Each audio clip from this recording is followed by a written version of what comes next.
O Grande Conflito. Capítulo 26. Restauração da Verdade. A obra da reforma do sábado a realizar-se nos últimos tempos acha-se predita na profecia de Isaías. Assim diz o Senhor: Mantende o juízo e fazei justiça, porque a minha salvação está prestes a vir e a minha justiça a manifestar-se. Bem-aventurado o homem que fizer isto, e o filho do homem que lançar mão disto, que se guarda de profanar o sábado e guarda a sua mão de perpetrar algum mal. Aos filhos dos estrangeiros que se chegarem ao Senhor para o servirem e para amarem o nome do Senhor, sendo deste modo servos seus, todos os que guardarem o sábado, não o profanando, e os que abraçarem o meu concerto, também os levarei ao meu santo monte e os festejarei na minha casa de oração. Isaías 56, verso 1, 2, 6 e 7.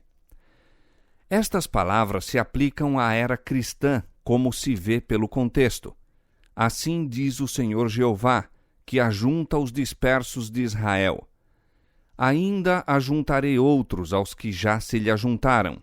Isaías 56, 8. Aqui está prefigurado o ajuntamento dos gentios pelo Evangelho. E sobre os que então honram o sábado, é pronunciada uma bênção. Desta arte, o dever relativo ao quarto mandamento estende-se através da crucifixão, ressurreição e ascensão de Cristo, até ao tempo em que os seus servos deveriam pregar a todas as nações as mensagens das alegres novas. O Senhor ordena pelo mesmo profeta: liga o testamento, sela a lei entre os meus discípulos. Isaías 8,16. O selo da lei de Deus se encontra no quarto mandamento. Unicamente este, entre todos os 10, apresenta não só o nome, mas o título do legislador. Declara ser ele o Criador dos céus e da terra e mostra, assim, o seu direito à reverência e culto acima de todos. Afora este preceito, nada há no Decálogo para mostrar por que autoridade a lei é dada. Quando o sábado foi mudado pelo poder papal, o selo foi tirado da lei. Os discípulos de Jesus são chamados para que o restabeleçam, exaltando o sábado do quarto mandamento à sua devida posição como monumento do Criador e sinal de sua autoridade. A lei e ao testemunho. Ao mesmo tempo em que são abundantes as doutrinas e teorias contraditórias entre si, a lei de Deus é a única regra infalível pela qual todas as opiniões, doutrinas e teorias devem ser provadas. Diz o profeta: se eles não falarem segundo esta palavra, nunca verão a alva. Isaías 8, 20. De novo é dada a ordem: clama em alta voz, não te detenhas, levanta a tua voz como a trombeta e anuncia a meu povo a sua transgressão e à casa de Jacó os seus pecados. Não é o mundo ímpio, mas são aqueles a quem o Senhor designa como meu povo, os que devem ser reprovados por suas transgressões. Declara ele ainda: todavia, me procuram cada dia, tomam prazer em saber os meus caminhos, como um povo que pratica a justiça e não deixa a ordenança do seu Deus. Isaías 58, 1 e 2. Aqui se faz referência a uma classe que se julga justa, que parece manifestar grande interesse no serviço de Deus, mas a repreensão severa e solene daquele que examina os corações prova que se acham a calcar a pés os preceitos divinos. Desta maneira, indica o profeta a ordenança que tem estado esquecida: levantarás os fundamentos de geração em geração, e chamar-te-ão reparador das roturas e restaurador de veredas para morar. Se desviares o teu pé do sábado, de fazer a tua vontade no meu santo dia, e se chamares ao sábado deleitoso e santo dia do Senhor, digno de honra, e o honrares, não seguindo os teus caminhos, nem pretendendo fazer a tua própria vontade, nem falar as tuas próprias palavras, então te deleitarás no Senhor. Isaías 58, 12 a 14.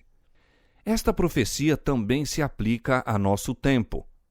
A ruptura foi feita na lei de Deus, quando o sábado foi mudado pelo poder romano. Chegou, porém, o tempo para que esta instituição divina seja restabelecida. A ruptura deve ser reparada e levantado o fundamento de geração em geração. Santificado pelo descanso e bênção do Criador, o sábado foi guardado por Adão em sua inocência no Santo Éden, por Adão depois de caído, mas arrependido, quando expulso de sua feliz morada. Foi guardado por todos os patriarcas, desde Abel até o justo Noé, até Abraão e Jacó. Quando o povo escolhido esteve em cativeiro no Egito, muitos, em meio da idolatria imperante, perderam o conhecimento da lei de Deus. Mas quando o Senhor libertou Israel, proclamou-a com terrível majestade à multidão reunida para que conhecesse a sua vontade e a ele temesse e obedecesse para sempre. Desde aquele dia até o presente, o conhecimento da lei de Deus tem se preservado na terra e o sábado do quarto mandamento tem sido guardado. Posto que o homem do pecado conseguisse calcar a pés o santo dia de Deus, houve, contudo, mesmo no período de sua supremacia, ocultas nos lugares solitários, almas fiéis que lhe dispensavam honra. Desde a Reforma, alguns têm havido, em cada geração, a manter-lhe a observância. Embora frequentemente em meio de ignomínia e perseguição, constante testemunho tem sido dado da perpetuidade da lei de Deus e da obrigação sagrada relativa ao sábado da criação. Estas verdades, conforme são apresentadas no capítulo 14 de Apocalipse, em relação com o Evangelho eterno, distinguirão a Igreja de Cristo ao tempo de seu aparecimento. Pois, como resultado da tríplice mensagem, é anunciado: aqui estão os que guardam os mandamentos de Deus e a fé de Jesus. E esta mensagem é a última a ser dada antes da vinda do Senhor. Seguindo-se imediatamente a sua proclamação, pelo profeta é visto o Filho do Homem vindo em glória para ceifar a messe da terra. Os que receberam a luz concernente ao santuário e à imutabilidade da lei de Deus encheram-se de alegria e admiração ao verem a beleza e harmonia do conjunto de verdades que se lhe desvendaram ao entendimento. Desejaram que a luz que lhes parecia tão preciosa fosse comunicada a todos os cristãos e criam que seria alegremente aceita. Mas as verdades que os poriam em discordância com o mundo não foram bem recebidas por muitos que pretendiam ser seguidores de Cristo. A obediência ao quarto mandamento exigia sacrifício, ante o qual a maioria das pessoas recuava. Ao serem apresentadas as exigências do sábado, muitos raciocinavam do ponto de vista mundano. Diziam: sempre guardamos o domingo, nossos pais o observaram, e muitos homens bons e piedosos morreram felizes enquanto o guardavam. Se tinham razão, também nós a temos. A guarda do sábado do sétimo dia nos poria em desacordo com o mundo, e não teríamos influência alguma sobre ele. Que pode um pequeno grupo, a guardar o sétimo dia, esperar fazer contra todo o mundo que guarda o domingo? Foi com argumentos semelhantes que os judeus se esforçaram para justificar sua rejeição de Cristo. Seus pais tinham sido aceitos por Deus ao apresentarem ofertas de sacrifícios. E por que não poderiam os filhos encontrar salvação continuando com o mesmo modo de agir? Semelhantemente, no tempo de Lutero, raciocinavam os romanistas que cristãos verdadeiros tinham morrido na fé católica e, portanto, essa religião era suficiente para a salvação. Tal raciocínio se mostrava uma barreira eficaz contra todo o progresso na fé ou prática religiosa. Muitos insistiam em que a guarda do domingo tinha sido por muitos séculos uma doutrina estabelecida e generalizado costume da Igreja. Contra este argumento se mostrou que o sábado e sua observância eram mais antigos e generalizados, sendo mesmo tão velhos como o próprio mundo e trazendo a sanção tanto dos anjos como de Deus. quando foram postos os fundamentos da terra, quando as estrelas da alva juntamente cantavam e todos os filhos de Deus rejubilavam, foi então lançado o fundamento do sábado. Jó 38, versos 6 e 7, Gênesis capítulo 2, verso 1 a 3. Bem pode esta instituição reclamar a nossa reverência.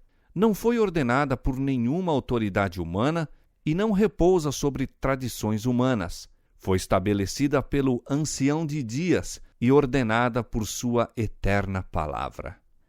Ao ser a atenção do povo chamada para o assunto da reforma do sábado, ministros populares perverteram a palavra de Deus, interpretando-a de modo a melhor tranquilizar os espíritos inquiridores. E os que não investigavam por si mesmos as Escrituras, contentavam-se com aceitar conclusões que se achavam de acordo com seus desejos. Por meio de argumentos, sofismas, tradições dos pais da Igreja e autoridades eclesiásticas, muitos se esforçaram para subverter a verdade. Os defensores desta foram compelidos à Sagrada Escritura para defender a validade do quarto mandamento.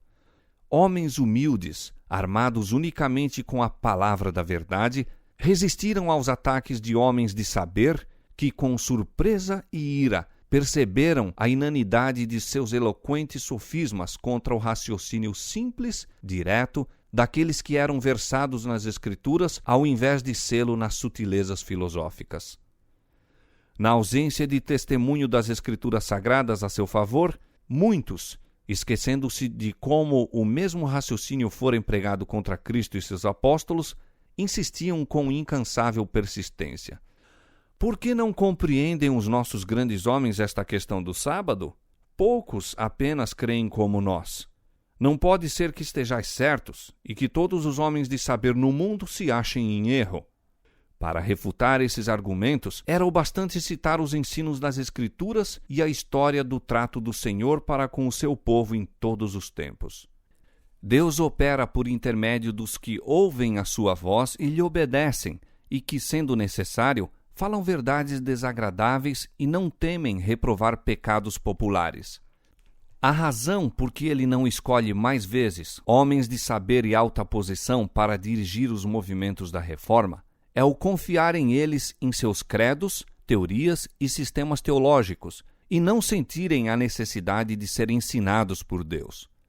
Unicamente os que têm ligação pessoal com a fonte da sabedoria são capazes de compreender ou explicar as Escrituras. Homens que têm pouca instrução colegial são por vezes chamados para anunciar a verdade, não porque sejam ignorantes, mas porque não são demasiado pretensiosos para ser por Deus ensinados. Aprendem na escola de Cristo, e sua humildade e obediência os torna grandes. Confiando-lhes o conhecimento de sua verdade, Deus lhes confere uma honra, em comparação com a qual as honras terrestres e a grandeza humana se reduzem à insignificância. A maioria dos adventistas rejeitaram as verdades atinentes ao santuário e à lei de Deus. Muitos também renunciaram à fé no movimento adventista, adotando ideias errôneas e contraditórias acerca das profecias que se aplicavam àquela obra. Alguns foram levados ao erro de fixar repetidas vezes um tempo definido para a vinda de Cristo. A luz que então brilhava do assunto do santuário ter-lhes-ia mostrado que nenhum período profético se estende até ao segundo advento, que o tempo exato para esta ocorrência não está predito. Mas, desviando-se da luz, continuaram a marcar repetidamente o tempo da vinda do Senhor, e outras tantas vezes foram desapontados. Quando a igreja de Tessalônica recebeu ideias errôneas no tocante à vinda de Cristo, o apóstolo Paulo aconselhou-a a provar cuidadosamente suas esperanças e expectativas pela palavra de Deus. Citou-lhes profecias que revelavam acontecimentos a ocorrerem antes que Cristo viesse e mostrou-lhes que não tinham base para o esperarem em sua época. Ninguém de maneira alguma vos engane, são suas palavras de aviso. 2 Tessalonicenses capítulo 2, verso 3. Se acariciassem expectativas destituídas da sanção das Escrituras, seriam levados a um modo errado de se conduzirem. O desapontamento os exporia à mofa dos incrédulos e correriam perigo de se entregar ao desânimo, sendo tentados a duvidar das verdades essenciais à salvação. A advertência do apóstolo aos Tessalonicenses contém uma lição importante aos que vivem nos últimos dias. Muitos adventistas têm julgado que, ao menos que pudessem fixar a fé em um tempo definido para a vinda do Senhor, não poderiam ser zelosos e diligentes na obra de preparo. Mas, como suas esperanças são reiteradas vezes suscitadas apenas para serem destruídas, sua fé sofre abalo tal que se lhes torna quase impossível se impressionarem com as grandes verdades da profecia. A pregação de um tempo definido para o juízo, na proclamação da primeira mensagem, foi ordenada por Deus. O cômputo dos períodos proféticos nos quais se baseava aquela mensagem, localizando o final dos 2.300 dias no outono de 1844, paira acima de qualquer contestação. Os repetidos esforços por encontrar novas datas para o começo e fim dos períodos proféticos e o raciocínio falaz que era necessário para apoiar este modo de ver, não somente transviaram da verdade presente os espíritos, mas lançaram o opróbrio sobre todos os esforços para se explicarem as profecias. Quanto mais frequentemente se marcar um tempo definido para o segundo advento, e mais amplamente for ele ensinado, tanto mais se satisfazem os propósitos de Satanás. Depois que se passa o tempo, ele provoca o ridículo e o desdém aos seus defensores, lançando assim o opróbrio sobre o grande movimento adventista de 1843 e 1844. Os que persistem neste erro fixarão finalmente uma data para a vinda de Cristo num futuro demasiado longínquo. Serão levados, assim, a descansar em falsa segurança e muitos se desenganarão tarde demais. A história do antigo Israel é um exemplo frisante da passada experiência dos adventistas. Deus guiou seu povo no movimento adventista, assim como guiara os filhos de Israel ao saírem do Egito. No grande desapontamento, fora provada a sua fé, como o foi a dos hebreus no Mar Vermelho. Houvessem ainda confiado na mão guiadora que com eles estivera em sua experiência anterior, e teriam visto a salvação de Deus. Se todos os que trabalharam unidos na obra em 1844 tivessem recebido a mensagem do terceiro anjo, proclamando-a no poder do Espírito Santo, o Senhor teria poderosamente operado por seus esforços. Caudais de luz ter-se-iam derramado sobre o mundo. Haveria anos que os habitantes da terra teriam sido avisados, a obra final estaria consumada e Cristo teria vindo para a redenção de seu povo. Não foi a vontade de Deus que os filhos de Israel vagueassem durante 40 anos no deserto. Desejava ele levá-los diretamente à terra de Canaã e ali os estabelecer como um povo santo, feliz. Mas não puderam entrar por causa da sua incredulidade. Hebreus 3:19. Por sua reincidência e apostasia, pereceram os impenitentes no deserto e levantaram-se outros para entrarem na terra prometida. Semelhantemente, não era vontade de Deus que a vinda de Cristo fosse tão demorada e que seu povo permanecesse tantos anos neste mundo de pecado e tristeza. A incredulidade, porém, os separou de Deus. Como se recusassem a fazer a obra que lhes havia designado, outros se levantaram para proclamar a mensagem. Usando de misericórdia para com o mundo, Jesus retarda a sua vinda para que pecadores possam ter oportunidade de ouvir a advertência e encontrar nele refúgio antes que a ira de Deus seja derramada. Hoje, como nos séculos anteriores, a apresentação de qualquer verdade que reprove os pecados e erros dos tempos suscitará oposição. Todo aquele que faz o mal aborrece a luz e não vem para a luz, para que as suas obras não sejam reprovadas. João 3:20. Ao verem os homens que não podem sustentar sua atitude pelas Escrituras, decidir-se-ão muitos a mantê-la a todo transe e, com espírito malévolo, atacam o caráter e intuitos dos que permanecem na defesa da verdade impopular. É o mesmo expediente que tem sido adotado em todos os tempos. Elias foi acusado de ser o perturbador de Israel, Jeremias de traidor, Paulo de profanador do templo. Desde aquele tempo até hoje, Os que desejam ser fiéis à verdade têm sido denunciados como sediciosos, hereges ou facciosos. Multidões que são demasiado incrédulas para aceitar a segura palavra da profecia receberão com ilimitada credulidade a acusação contra os que ousam reprovar os pecados em voga. Este espírito aumentará mais e mais. E a Bíblia claramente ensina que se aproxima um tempo em que as leis do Estado se encontrarão em tal conflito com a lei de Deus que quem desejar obedecer a todos os preceitos divinos deverá afrontar o opróbrio e o castigo como malfeitor. Em vista disto, qual é o dever do mensageiro da verdade? Concluirá ele que a verdade não deve ser apresentada, visto que muitas vezes seu único efeito é levar os homens a se evadirem de seus requisitos ou a eles resistir? Não. Ele não tem mais motivos para reter o testemunho da palavra de Deus porque esta levanta oposição do que tiveram os primitivos reformadores. A confissão de fé feita pelos santos e mártires foi registrada para o benefício das gerações que se seguiram. Aqueles vivos exemplos de santidade e firme integridade vieram até nós para infundir coragem nos que hoje são chamados a estar em pé como testemunhas de Deus. Receberam graça e verdade, não para si apenas, mas para que, por seu intermédio, o conhecimento de Deus pudesse iluminar a terra. Tem Deus proporcionado luz a seus servos nesta geração? Então, devem eles deixá-la brilhar ao mundo. Antigamente, o Senhor declarou a alguém que falava em seu nome: A casa de Israel não te quererá dar ouvidos, porque não me querem dar ouvidos. Não obstante, disse ele, tu lhes dirás as minhas palavras, quer ouçam, quer deixem de ouvir. Ezequiel capítulo 3, verso 7 e capítulo 2, verso 7. Ao servo de Deus, no presente, é dirigida esta ordem: Levanta a tua voz como a trombeta e anuncia ao meu povo a sua transgressão e à casa de Jacó os seus pecados.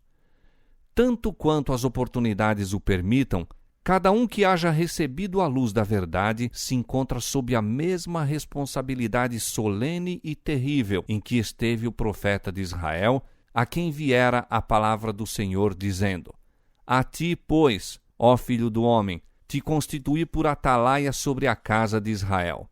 Tu, pois, ouvirás a palavra da minha boca e lhe anunciarás da minha parte. Se eu disser ao ímpio: Ó ímpio, certamente morrerás, e tu não falares para desviar o ímpio do seu caminho, morrerá esse ímpio na sua iniquidade, mas o seu sangue eu o demandarei da tua mão. Mas quando tu tiveres falado para desviar o ímpio do seu caminho, para que se converta dele, e ele se não converter do seu caminho, ele morrerá na sua iniquidade, mas tu livraste a tua alma. Ezequiel 33, versos 7 a 9. O grande obstáculo, tanto para a aceitação como para a promulgação da verdade, é o fato de que isto implica incômodo e vitupério. Este é o único argumento contra a verdade que os seus defensores nunca puderam refutar. Mas isto não dissuade os verdadeiros seguidores de Cristo. Estes não esperam que a verdade se torne popular.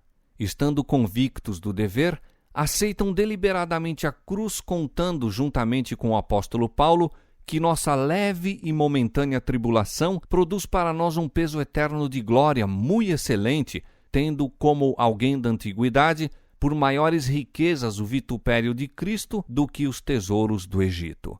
2 Coríntios 4,17 e Hebreus 11,26. Unicamente os que de coração se fazem servos do mundo, qualquer que seja a sua profissão religiosa, é que agem em matéria de religião por expedientes em vez de princípios. Devemos escolher o direito porque é direito, e com Deus deixar as consequências. A homens de princípio, fé e ousadia, deve o mundo as grandes reformas. Por tais homens tem de ser levada avante a obra de reforma para este tempo. Assim diz o Senhor: Ouvi-me, vós que conheceis a justiça, vós, povo, em cujo coração está a minha lei. Não temais o opróbrio dos homens, nem vos turbeis pelas suas injúrias, porque a traça os roerá como a um vestido, e o bicho os comerá como a lã. Mas a minha justiça durará para sempre, e a minha salvação de geração em geração. Isaías 51, 7 e 8.